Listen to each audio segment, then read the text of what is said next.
Let's be real. Cyber warfare isn't what you see in the movies. It's not just about some code flashing on a screen.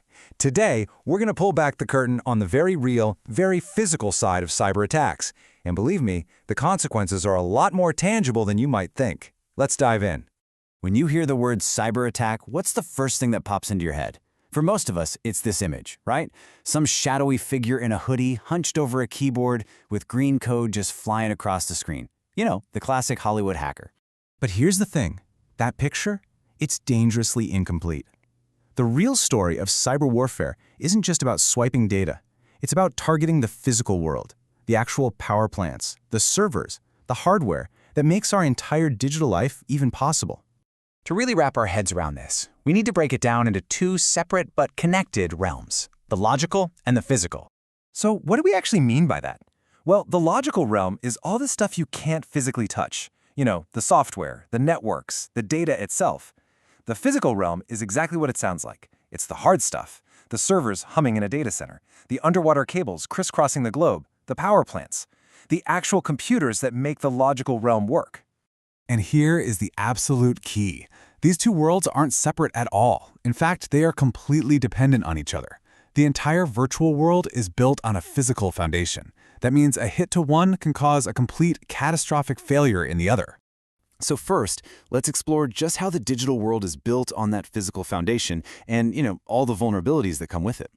Think of it like a pyramid. Way up at the top, you've got your software and your apps. Great, but they need computer systems to run on. And those systems need network infrastructure to connect. And all of it, every single bit, needs power and utilities. You take out that foundation and the whole thing just comes crashing down. And really, that's the bottom line. You can have the most advanced, most sophisticated software on the planet, but without electricity and a way to communicate, it's basically just very expensive paperweight. And this isn't just some abstract idea. Think about military operations in places like Iraq or Afghanistan.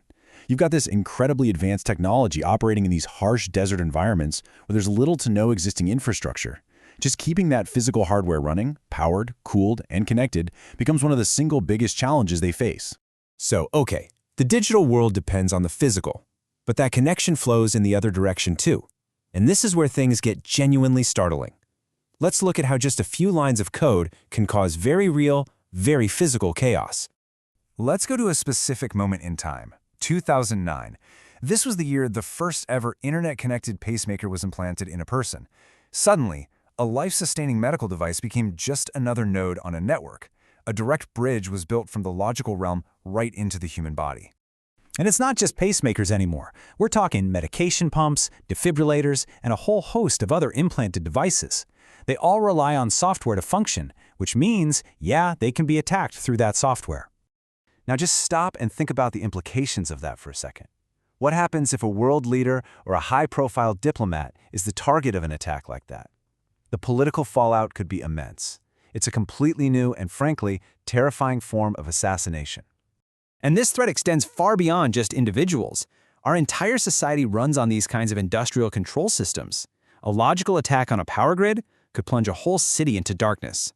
An attack on a water facility, it could contaminate the supply. These are high-value targets that could literally cripple an entire nation. All of this creates a completely new kind of battlefield, and it's forcing us to redefine what security actually means in the 21st century. So how do we defend against these threats? Well, it really comes down to two key strategies: hardening and redundancy. Hardening is kind of like adding armor, making the physical equipment tougher and its software more secure. But since no defense is perfect, you absolutely need redundancy. And that just means having backups for everything: backup power, duplicate networks, and fail-safe systems ready to take over the instant a primary system goes down.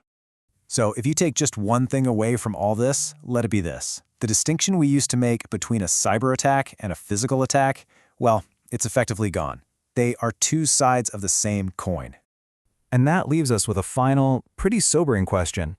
As we continue to connect everything from our power grids to our own bodies to the internet, we have to ask ourselves, where does this new battlefield actually end?